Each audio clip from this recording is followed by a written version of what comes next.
Hello, চলো আজকের দিনটা কীভাবে কাটালাম তোমাদের সাথে শেয়ার করি। প্রথমেই সকালে উঠে খেয়ে নিলাম ঠান্ডা ঠান্ডা ডাবের জল, আর তারপর খেলাম আনহেলদি খাবার। কী আর করা যাবে, বাঙালি বলে কথা, প্রথমে হেলদি তারপর আনহেলদি। আর তারপর তো প্রতিদিনকার মতো একই নিয়মে চলছিলাম, মানে পড়াশোনা করছিলাম।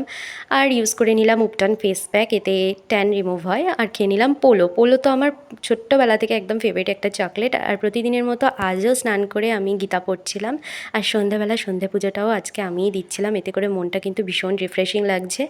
তারপর তো আমি ফেয়ারি লাইটগুলোও জ্বালিয়ে নিয়েছিলাম, এতে করে না আমার রুমের লুকটা আমার মনে হয় ভীষণভাবে কমপ্লিমেন্ট করে। তোমাদের কেমন লাগছে তোমরা অবশ্যই জানিও, তাই তোমাদের সাথেও আজ শেয়ার করলাম।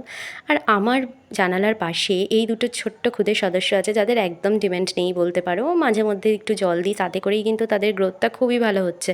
অনেক গাছকে অনেক যত্ন করেও কিন্তু এত ভালো রেজাল্ট পায় না, কিন্তু এখন তো গরমকাল, তাই এদের একটু এক্সট্রাই কেয়ার করছি। আর তারপর আমার আরেক সদস্য, মানে এখানে একটু মানি প্ল্যান্টটা কীভাবে কী করা যায় সেটাই দেখছিলাম।